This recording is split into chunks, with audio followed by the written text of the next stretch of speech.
suivante. Nous allons ensemble lire la présentation qui est faite du chef terroriste syrien Ahmed al-Shara, alias Abu Mohamed al-Jawlani, par l'Organisation des Nations Unies.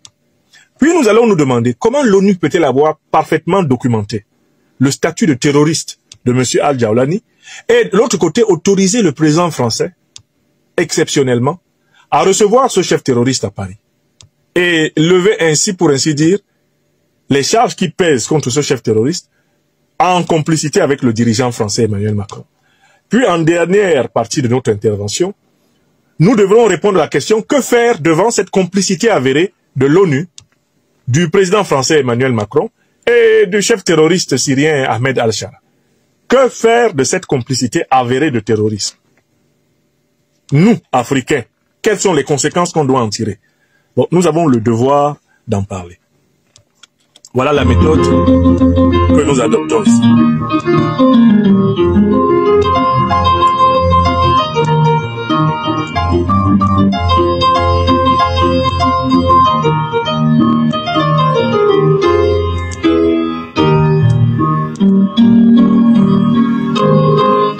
Et si le live est toujours perturbé côté Franklin Nyamsiwa Cameroun, l'Afrique et Liberté, ne vous en faites pas, nous allons télécharger l'émission et nous allons la rediffuser. On va télécharger l'émission et la rediffuser. Ne vous inquiétez pas.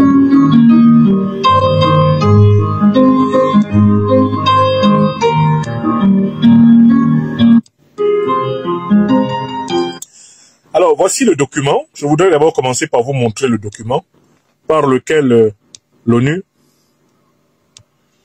a classé M. Ahmed al-Shara, alias Mohamed al-Jawlani, comme incontestablement l'un des pires, des plus grands chefs terroristes de la planète et l'un des hommes les plus recherchés par la justice internationale. Je commence par vous montrer ce document et ensuite je vais en donner une lecture exhaustive afin que nul n'en ignore. Je vais en donner une lecture exhaustive afin que nul n'en ignore. Voilà. Très bien. Donc, voici le document. Je vous montre le document sur le site officiel de l'Organisation des Nations Unies. Le document est intitulé Abu Mohamed al-Jawlani. Abu Mohamed al-Jawlani. Si vous tapez ONU, Abu Mohamed al-Jawlani, vous allez tomber sur le document par lequel l'ONU a elle-même classé ce monsieur, grand chef terroriste, et a demandé qu'il soit arrêté et condamné. Bon.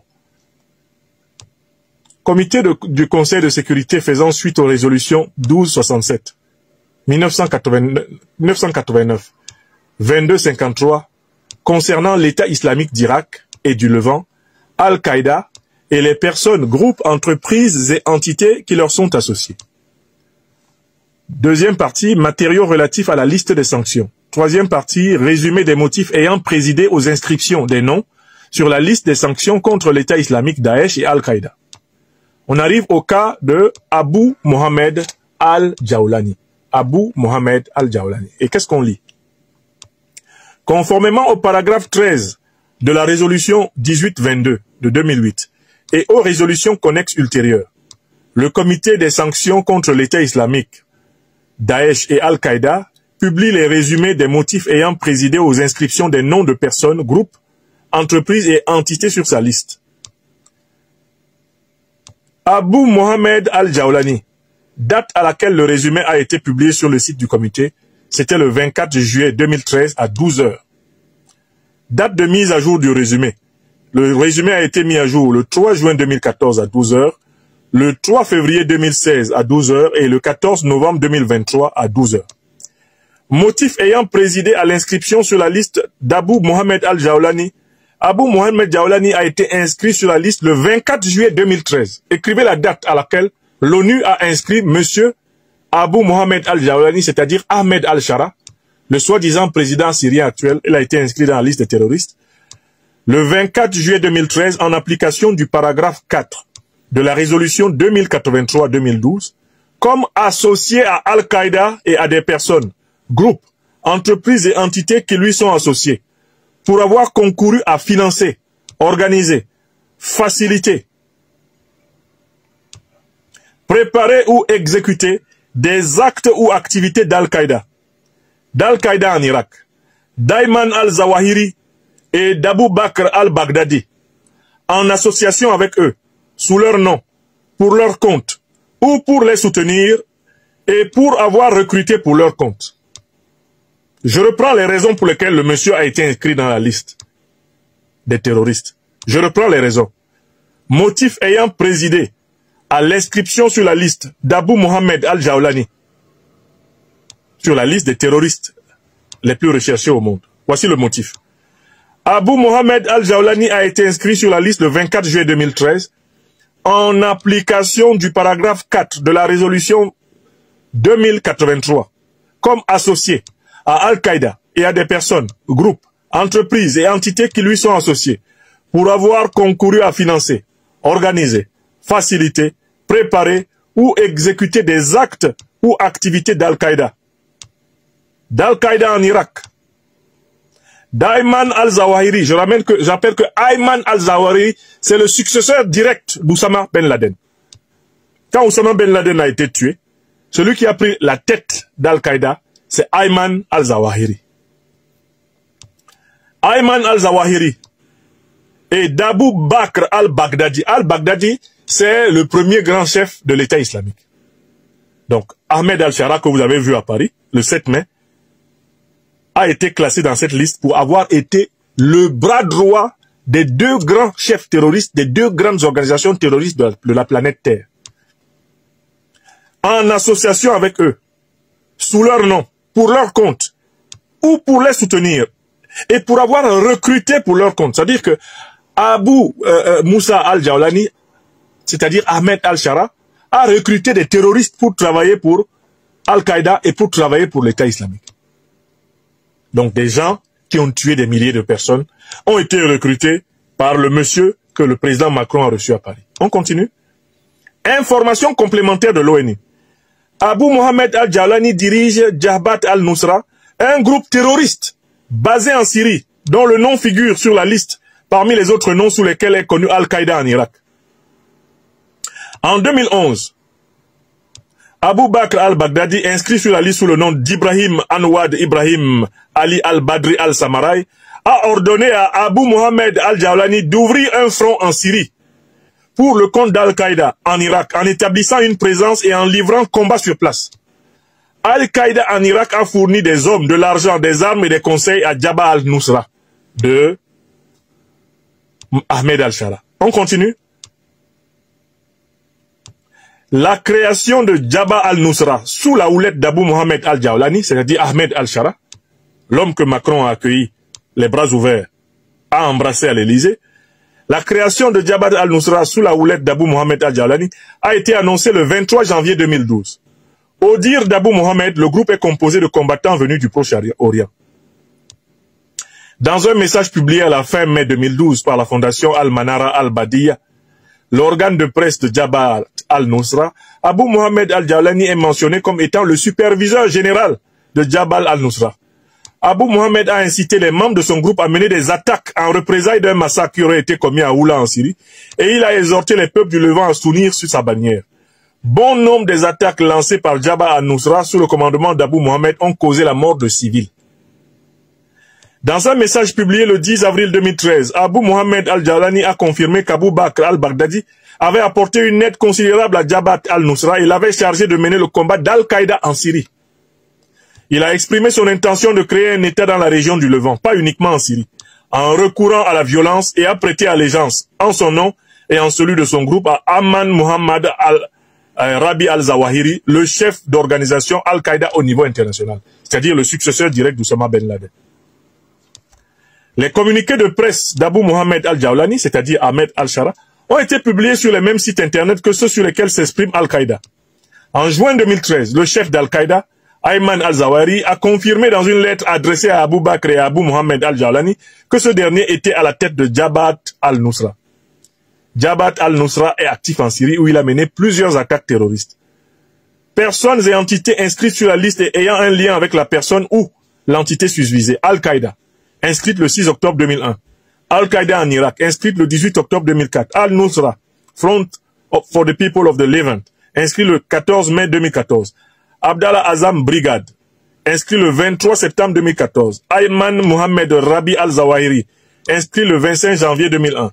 Ibrahim Awad Ibrahim Al-Badri Al-Samarai, inscrit le 5 octobre 2011. Abu Mohamed Al-Adnani, inscrit le 15 août 2014. Hamid Al-Jali, inscrit le 15 août 2014. Ibrahim Suleiman Hamad Al-Hablen, inscrit le 23 septembre 2014. Anas Hassan Katab, inscrit le 23 septembre 2014. Maïsar Ali Moussa Abdallah Al-Djoubouri, inscrit le 23 septembre 2014. Bassam Ahmad Al-Hasseri, inscrit le 22 février 2017. Iyad Nazmi Salih Khalil, inscrit le 22 février 2017. Fin de citation du document de l'ONU. Écoutez, ce que je fais là, c'est simplement un exercice élémentaire qui s'appelle l'exercice de sourçage de l'information. Je vais à la source, prendre l'information. Je vais à la source, prendre l'information. Et voilà l'information qui est encore disponible en ce jour du 11 mai 2025 sur le site de l'Organisation des Nations Unies. Quand on a lu cette information à la source, c'est-à-dire que l'ONU a toutes les preuves que Ahmed Al-Shara est un chef terroriste, que c'est un héritier direct d'Oussama Ben Laden et de Al-Baghdadi, que c'est quelqu'un qui porte sur les mains le sang de milliers, voire de millions de personnes au Moyen-Orient et en Afrique. Parce que ce qui est important, c'est que vous sachiez que Al-Qaïda, qui est au Moyen-Orient, c'est le même Al-Qaïda qui est en Afrique. Les patrons des terroristes qui tuent au Mali, au Burkina Faso, au Niger, au Tchad, au Cameroun, au Nigeria, au Bénin, leur patron, celui dont nous parlons là, Ahmed Al-Shara, c'est l'un des patrons de ceux qui tuent au Mali, de ceux qui tuent au Burkina, de ceux qui tuent au Niger. Parce que quand on parle d'Al-Qaïda, c'est une organisation internationale, et lui là, Al-Jawlani, pardon, est l'un des plus grands chefs. Al-Jawlani est l'un des plus grands chefs. Celui qu'on voit ici dans les bras du président Macron. Ce monsieur-là, il est un successeur direct. Al-Jawlani est un successeur, ce monsieur qui est dans les bras du président Macron est un successeur direct d'Oussama Ben Laden et d'Al-Baghdadi. C'est un haut responsable d'Al-Qaïda et de l'État islamique. Il n'y a pas deux organisations Al-Qaïda, il y a une seule. Et lui, il fait partie des hauts responsables. Il n'y a pas deux organisations État islamique sur la terre, il y a une seule.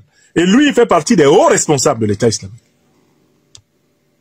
Alors, c'est l'ONU qui documente. Et c'est l'ONU même qui a inscrit le monsieur depuis 2012 dans la liste des terroristes les plus recherchés au monde.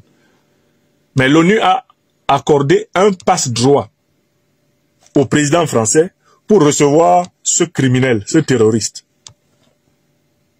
de renommée internationale. Bon, alors, nous pouvons passer à la deuxième partie de notre réflexion puisque je vous ai rétabli les faits. Les faits sont scientifiques, vous ne devez pas trembler. Vous, les Africains, là, nos pays qui sont attaqués par ces terroristes, c'est trop tard. La peur ne va pas sauver nos populations. La peur ne nous sauvera pas. Nous devons nous retrousser les manches et mener le bon combat. Nous n'avons pas le choix. D'accord? Je voulais d'abord que vous vous rendiez compte que c'est l'ONU qui documente le statut de terroriste de Mohamed Al-Jawlani.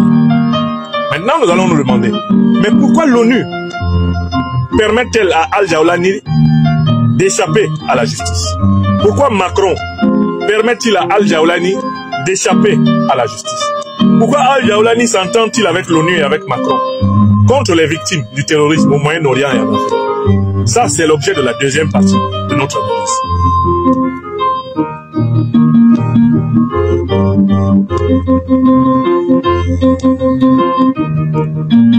Bon, écoutez, la deuxième partie de notre analyse, c'est pas compliqué. Procurez-vous, je n'ai de cesse de le dire, ce livre a été écrit pour débarrasser les paresseux de la paresse, pour débarrasser les peureux de la peur, pour débarrasser les menteurs de la prétention qu'ils peuvent mentir, et pour donner aux peuples africains en lutte les moyens et le courage de leur défense. Qu'est-ce que j'ai prouvé dans ce livre? Mais j'ai prouvé dans ce livre que les deux organisations terroristes dont nous parlons, Al-Qaïda et l'État islamique, ont été créés par les renseignements généraux occidentaux pour déstabiliser le Moyen-Orient, l'Afrique, déstabiliser toutes les parties du monde où elles peuvent s'infiltrer afin que les grandes puissances occidentales continuent à imposer leur rapport de force économique et continuent à piller les richesses des autres peuples du monde à leur détriment. Je l'ai démontré dans ce livre et j'ai élaboré un concept pour éclairer cela dans la tête des Africains. Ce concept remplace le concept de djihadisme qui avait été fabriqué pour tromper les Africains sur la véritable nature du terrorisme. Non, ce n'est pas pour convertir les Africains à l'islam qu'on les attaque. Non, c'est pour terroriser les Africains afin d'imposer les intérêts des puissances impérialistes occidentales et moyen-orientales. Le livre rassemble toutes les preuves en ce sens. Preuves américaines, preuves européennes, preuves moyen-orientales, des preuves scientifiques avec les sources. Donc, celui qui veut comprendre pourquoi le chef d'Al-Qaïda et de l'État islamique, Al-Joulani, s'entend avec le président français Emmanuel Macron, s'entend avec l'ONU, n'a qu'à comprendre qu'en réalité, les terroristes sont les mercenaires des impérialistes. Al-Joulani vient voir l'un de ses sponsors. Il vient voir l'un de ses mentors, il vient voir l'un de ses tuteurs. À Paris, c'est ce qu'il est venu faire. Ça s'est fait en plein jour. Si ça avait été fait la nuit, il y aurait des gens en France pour dire « Oh, diffamation, vous avez la preuve? Est-ce que vous avez la preuve du moins de contact entre le président Macron et les chefs terroristes? Est-ce que vous avez la preuve que le président Macron ait accordé, de près ou de loin, une audience à un chef terroriste ?» Ça s'est passé le 7 mai 2025 à Paris en France, au palais de l'Élysée en plein jour. Ce chef terroriste est encore l'objet d'un fichage documenté, détaillé sur le site des Nations Unies. Françaises, Français, trêve de lâcheté. Si vous n'êtes pas capable de dire à M. Macron, trop c'est trop, ça suffit, eh bien, ayez au moins pitié de ceux qui servent la vérité. Ayez au moins de la reconnaissance pour des gens comme moi, qui allons chercher la vérité et la répandre dans le monde. Il s'agit là, tout simplement, d'une preuve supplémentaire de la démonstration que j'ai faite dans ce livre. Que l'Afrique n'est pas attaquée pour des raisons religieuses. Al-Qaïda et l'État islamique sont des organisations de mercenaires financées par les grandes puissances occidentales et leurs alliés du Moyen-Orient. Pour déstabiliser des pans entiers du monde où l'on veut piller le gaz, le pétrole, l'or, le cobalt, le manganèse, l'uranium, ramasser les richesses des autres parties du monde gratuitement, en y semant la désolation et par la suite en se présentant comme des bons samaritains qui apportent de l'aide au développement. C'est ce cynisme international qui est le fondement de la déstabilisation de l'Afrique aujourd'hui. Donc si vous êtes encore là, vous qui suivez cette émission, qui sera rediffusée entièrement tout à l'heure sur Franklin Yamsiwa Cameroun, l'Afrique de la liberté, si vous êtes encore de ceux qui se demandent pourquoi le président Macron en France reçoit le chef d'Al-Qaïda de l'État islamique, cela veut dire que vous n'avez pas lu ce livre. Ou cela veut dire que vous avez peur de connaître la vérité. Or, vous connaîtrez la vérité et la vérité vous affranchira. On ne peut pas contourner la vérité en ce 21e siècle. Ce n'est pas possible. Il s'agit d'une preuve supplémentaire de l'association directe entre l'élite politique de l'Occident, les organisations terroristes, pour déstabiliser des pans entiers de la planète qu'on veut continuer à piller. Quelle démonstration voulez-vous qu'on vous donne? Maintenant, cette collusion entre l'oligarchie politique occidentale et les organisations terroristes, elle s'affiche. Le président Macron a accordé une audience officielle à un chef terroriste reconnu comme tel par l'ONU. Recherché comme tel, qui est encore condamné par la justice américaine, et même recherché par la justice américaine, sur le papier, du moins.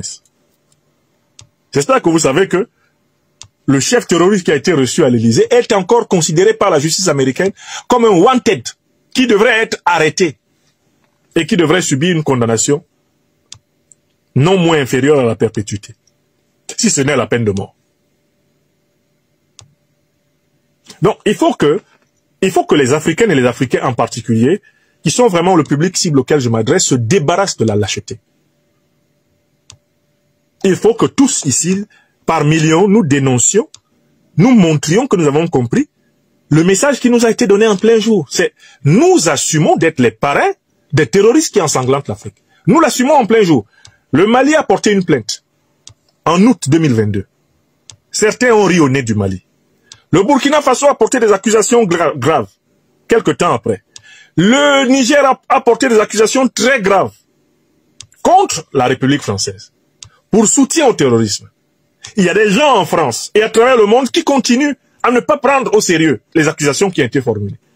Le président français reçoit officiellement à l'Élysée un chef terroriste avéré, un héritier direct d'Oussama Ben Laden et d'Al-Baghdadi. Il le reçoit le 7 mai 2025. Qui êtes-vous sur cette terre des hommes pour ne pas vous convaincre devant l'amoncellement de preuves? Et si on y ajoute les aveux des officiels américains, comme Elon Musk ou bien Tulsi Gabbard, qui ont déclassifié, qui ont présenté les documents déclassifiés, établissant les financements directs des États-Unis d'Amérique à ces organisations terroristes. Si on y ajoute les aveux de nombreux responsables politiques, français, britanniques, à propos de ce financement, les aveux même des responsables politiques du Moyen-Orient, qui reconnaissent que l'État islamique ou Al-Qaïda sont leur manière à eux de promouvoir leur influence économique dans le monde. La deuxième partie de cette émission n'aurait pas lieu d'être si tout le monde assumait le courage de la vérité. Et c'est ce courage de la vérité qui va faire reculer le terrorisme. Ne pensez pas qu'en Afrique ou ailleurs dans le monde, nous puissions vaincre le terrorisme en rasant les murs.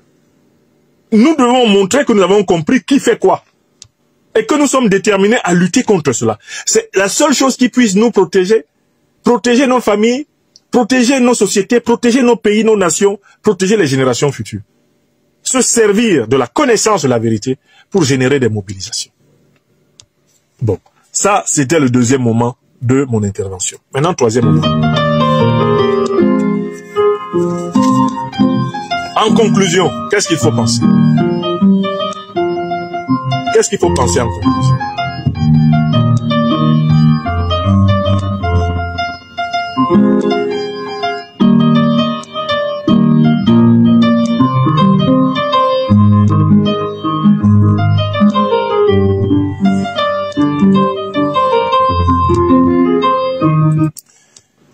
Donc, maintenant, arrivons au plan des conséquences. Nous savons que Ahmed Al-Shara, chef terroriste d'Al-Qaïda et l'État islamique, a donc été adoubé, reconnu. Le président Macron a affiché sa bonne entente avec ce chef terroriste. Il a ainsi publiquement mis fin au débat sur l'engagement de l'exécutif français aux côtés des organisations terroristes. Maintenant, c'est quelque chose d'officiel, n'est-ce pas?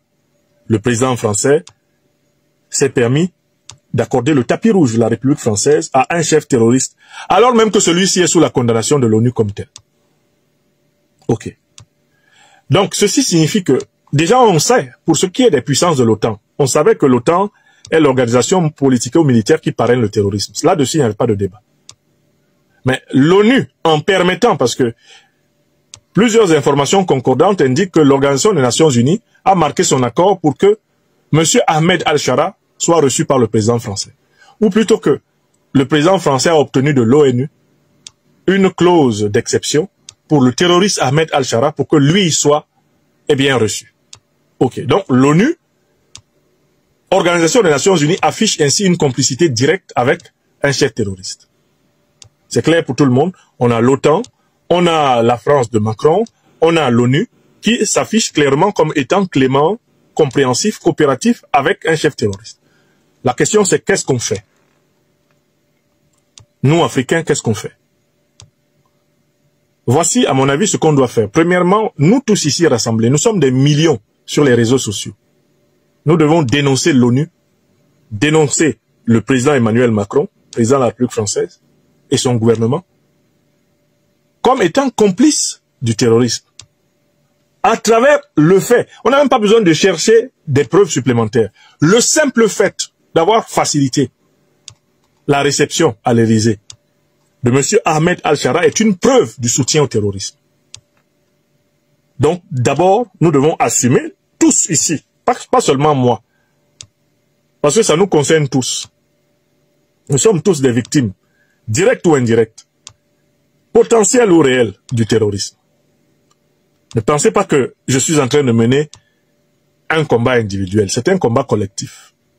Cela concerne nos pays. Cela concerne nos frères et sœurs. Cela concerne nos villages. Cela concerne nos villes. Cela concerne notre sécurité nous-mêmes, celle de nos enfants. Cette affaire-là que vous voyez, le terrorisme. Si vous pensez pouvoir y échapper en rasant les murs sur Facebook, sur YouTube, sur TikTok, sur X, en ne parlant pas de ça, parce que si vous parlez de ça, vous risquez d'attirer, croyez-vous, l'attention sur vous. C'est vous-même qui aurez favorisé la prospérité du terrorisme chez nous. Parce que le terrorisme prospère là où l'ignorance prospère. Le terrorisme influence les sociétés qui sont sous-informées, les sociétés qui ne sont pas éveillées. Si vous ne participez pas à l'éveil, en étant vous-même quelqu'un qui relaie l'information exacte et qui est un relais des mobilisations justes, si vous ne le faites pas, sachez que ça veut dire que c'est par vous que le terrorisme va passer pour frapper. Le terrorisme prospère là où l'ignorance et la lâcheté prospèrent. Donc, première mesure, nous, Africains de la planète, sachant ce que notre continent subit de la part de ces organisations, nous devons être les meilleurs dénonciateurs, déconstructeurs du terrorisme, en s'appuyant toujours sur des preuves, comme la réception du chef terroriste Ahmed Al-Shara, alias Abu Mohamed Al-Jaoulani, au palais de l'Élysée. Ça, c'est une preuve. Les photos de cette réception existent. La vidéo de cette réception existe. Et vous avez le document de l'ONU qui dit « c'est un terroriste ». Ce document a été mis à votre disposition. Ce n'est pas pour qu'il soit rangé dans vos affaires. C'est pour que vous le publiez dans tous les pays africains où vous vivez. C'est pour que vous le publiez dans toutes les diasporas africaines où vous vivez. C'est pour que vous le publiez sur toutes les pages que vous possédez sur les réseaux sociaux. Parce que ça, c'est la première muraille. La muraille de la vérité. Première conséquence, africaine, arrêtons dans la lâcheté. Il y en a qui préfèrent écouter les autres parler. Alors que ce dont on parle, c'est de leur sécurité. Celle de leurs enfants, celle de leur village, celle de leur pays, celle de leur ville. Que chacun prenne sa responsabilité dans la dénonciation. Je trouve extrêmement faible la dénonciation de la société civile. Quand il y a des preuves du terrorisme, notre société civile est encore très faible pour les utiliser. On a fait un bel exercice de mobilisation planétaire pour dénoncer les menaces contre le président Ibrahim Traoré, pour dénoncer les menaces contre le Burkina Faso. C'est ce type d'exercice qu'on doit faire quand on voit M. Macron recevoir le chef d'une organisation terroriste qui ensanglante l'Afrique. Nous devons nous emparer de l'information avec tous les arguments nécessaires et chacun d'entre nous doit être un soldat d'éveil, où qu'il soit sur la planète. En disant, plus rien ne sera plus avant. Entre nous et ce monsieur, après le 7 mai, il s'est affiché avec l'un de ceux qui ensanglantent notre terre. On savait qu'il y avait des liens entre eux. Mais s'afficher de manière aussi ostentatoire, c'est prétendre vraiment que nous sommes faibles. Première conséquence. Deuxième conséquence, mais c'est au niveau de nos gouvernants. Nous devons demander à nos gouvernants de prendre des positions. Ce monsieur n'est pas simplement le président syrien. À la limite, on ne va pas s'intéresser ici au problème syro-syrien, c'est pas notre affaire. Puisque le peuple syrien est en lutte, Bachar el-Assad lui-même était un dictateur, il y a tellement d'arguments contre lui, etc. Ok. Laissons le débat syro-syrien. Le statut d'Ahmed Al-Shara, c'est qu'il est le chef de l'organisation terroriste internationale Al-Qaïda. C'est-à-dire celle qui agit chez nous en Afrique. Mais en tant que pays, en tant que gouvernement, on doit en tirer des conséquences. Vous soutenez le chef d'une organisation terroriste internationale qui nous attaque, mais il y a des conséquences pour vous. Comment ça se fait que l'Afrique se taise du Caire au Cap, de Dakar à Djibouti? Pourquoi on se tait? Donc, bientôt Al-Jaoulani va venir en Afrique en visite. Non, je voudrais poser cette question. Vous imaginez Al-Jaoulani en visite, bientôt, à Dakar, à Yaoundé, à Bamako? Al-Jaoulani va venir en visite à Ouagadougou. Al-Joulani, le chef d'Al-Qaïda et l'État islamique, est-ce qu'un pays africain, normalement constitué, peut le recevoir en visite? Parce que si on n'est pas capable de protester qu'un chef terroriste avéré bénéficie du tapis rouge du palais de l'Élysée, ça veut dire on risque même de le recevoir nous-mêmes. On va le recevoir à Yaoundé. Est-ce que nous allons recevoir Al-Joulani là, à Nairobi, à Kinshasa? On va le recevoir à Pretoria. Al-Joulani sera-t-il bientôt reçu en N'Djamena? On va le recevoir au Caire. C'est déjà pratiquement fait. Mais est-ce qu'on veut le recevoir à Niamey? On veut recevoir Al-Joulani à Brazzaville? Est-ce qu'on veut le recevoir? Est-ce qu'on veut le recevoir? Est-ce qu'on veut le recevoir? Je suis convaincu que la réponse dominante est non. Mais pourquoi on ne veut pas le recevoir? Mais parce que c'est le chef des terroristes qui ensanglante l'Afrique. C'est l'un des plus grands chefs vivants des terroristes qui ensanglantent l'Afrique. Alors, si on ne peut pas vouloir recevoir ce type, y compris malgré qu'il prétende être le chef de l'État syrien, si on ne peut pas vouloir le recevoir, parce que c'est un chef terroriste, mais il faut tirer des conséquences envers ceux qui le reçoivent. Il faut tirer des conséquences envers ceux qui le reçoivent. Parce que ce monsieur-là, tous les tribunaux africains devraient le poursuivre pour complicité de crimes de guerre, de crimes contre l'humanité. Il est l'un des chefs de des organisations qui ensanglantent l'Afrique. Alors donc, je pense que les gouvernements doivent réagir. La diplomatie africaine doit réagir aux événements du 7 mai. Troisième niveau, les juges. Mais les juges africains, qu'est-ce qu'ils attendent pour prendre la liste des personnes reconnues membres d'Al-Qaïda, qui a été pourtant estampillée par l'ONU? La liste des personnes reconnues membres de l'État islamique, qui a pourtant été estampillée par l'ONU. Et que ces personnes sont reconnues appartenir à une organisation internationale terroriste. C'est-à-dire que dans tous les pays africains, ces individus doivent être condamnés. Des mandats d'arrêt doivent être lancés contre eux, parce que c'est une organisation terroriste internationale. On n'a pas besoin d'établir qu'ils ont mis les pieds ou pas chez nous, au Cameroun, au Nigeria, au Tchad, au Mali, au Burkina, on ne veut pas savoir. Vous êtes membre d'Al-Qaïda. C'est l'organisation qui nous attaque chez nous. Eh bien, nous faisons un procès dans lequel vous êtes condamné. À défaut de vous arrêter, vous êtes condamné par contumace. Et vous êtes recherché. On lance un mandat international sur vous tous. Tout ce que l'ONU a documenté de manière incontestable, comme étant membre des organisations terroristes, qu'attendent nos tribunaux? Qu'est-ce que nos magistrats attendent? Qu'est-ce qu'il faut qu'on fasse pour que les magistrats se saisissent de cela comme une cause d'intérêt national et continental? Troisième niveau de réaction. Il faut les condamner. Il faut lancer des mandats d'arrêt contre eux tous, sans exception. Eux tous. Tous ceux qui sont, de manière avérée, membres d'Al-Qaïda et l'État islamique doivent être condamnés, traqués par la justice africaine. Mais je viens à un quatrième niveau. Quatrième réaction, l'ONU. Mais l'ONU vient de montrer très clairement que, en fait, elle ne combat pas le terrorisme. Elle le documente à la limite. Elle ne combat pas le terrorisme. Qu'est-ce que nous avons encore à avoir des représentations de l'ONU sur notre sol, alors que l'ONU est complaisante envers les organisations terroristes qui nous attaquent? Moi, je pense qu'au minimum, l'Afrique doit devoir veiller à ce que toutes les troupes de l'ONU quittent son sol. Sans exception, toutes les troupes de l'ONU. Il vaut mieux que les Africains se démerdent que d'avoir un soldat de l'ONU sur notre sol. Pourquoi? Mais parce que l'ONU ne combat pas le terrorisme. Les missions militaires de l'ONU n'ont jamais mis fin à un conflit. Elles n'ont jamais participé à résoudre un conflit. Ces missions viennent plutôt stabiliser les conflits et maintenir l'Afrique sous la dépendance des grandes puissances occidentales et moyen-orientales. Donc, la quatrième conséquence de toute cette affaire, il faut chasser l'ONU de l'Afrique. Vous avez vu ce qu'ils ont fait? Ils documentent Ahmed Al-Shara comme chef terroriste et ils permettent à Macron de le recevoir. C'est un mépris pour les Français qui ont été assassinés dans le cadre des attentats terroristes d'Al-Qaïda et de l'État islamique, c'est évident, et l'ONU participe à ce mépris. Mais c'est un mépris encore plus grand pour les millions d'Africains déplacés de guerre, victimes du terrorisme, les centaines de milliers d'Africains qui sont tués depuis plusieurs décennies. L'ONU s'en fout. L'ONU accorde des chèques en blanc à des criminels terroristes avérés et la vie continue. Et vous voulez que nous continuions d'avoir en Afrique des délégations de l'ONU? Mais il faut les chasser toutes, sans exception. On n'a pas besoin de l'ONU.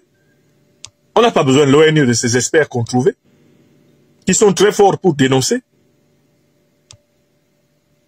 et inventer tout et n'importe quoi sur les Africains, mais qui savent rédiger des exceptions, des exemptions, des immunités pour des chefs terroristes, comme Ahmed Al-Shara, dit Mohamed Al-Jaoulani. Voilà au moins les 4 réactions. Voilà les 4 réactions qui me paraissent nécessaires devant la gravité de ce qui s'est fait. Alors, cette semaine qui s'achève a été une semaine très heureuse. On a tous apprécié la visite réussie du leader africain Ibrahim Traoré à l'occasion de la cérémonie, de la commémoration de la victoire soviétique contre les nazis le 9 mai 2025 à Moscou. Mais j'insiste pour dire que l'événement décisif, c'est l'affichage en mondovision du chef de l'État français avec l'un des plus grands chefs des organisations terroristes qui ensanglantent le continent africain. Pour moi, cet événement-là doit peser dans l'histoire de cette semaine. Nous ne devons pas nous permettre de négliger cet événement. Nous devons en tirer toutes les conséquences. Voilà pourquoi je me suis permis d'insister. Et en insistant, je vous ai donné lecture du document officiel de l'ONU.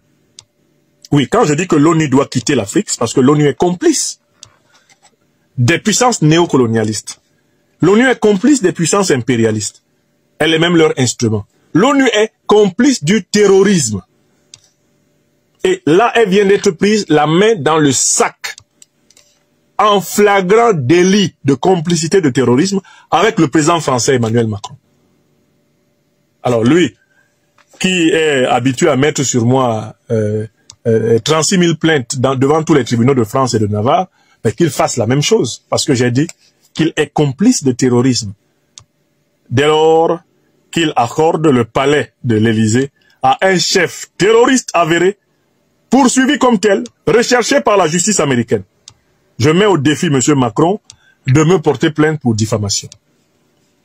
S'il estime que je l'ai diffamé, qu'il me convoque encore au tribunal. Comme son homme de main, Sylvain Ité, qui me traîne au tribunal le 15 mai 2025 pour lui avoir donné une toute petite réponse de l'Afrique à tous les propos attacatoires qu'il a tenus contre elle depuis plusieurs années sur les réseaux sociaux. Écoutez, maintenant ça suffit. On dit tous ensemble la vérité au monde entier. Fiat veritas pereat mundus. Que la vérité soit, dû le monde en pérille. Voilà. Je vous souhaite un excellent dimanche. Cette émission va être téléchargée et elle va être postée sur Franklin Nyamsiwa Cameroun, l'Afrique de liberté, qui a été fortement perdue. Merci beaucoup.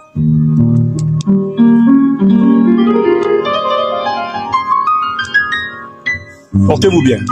Merci.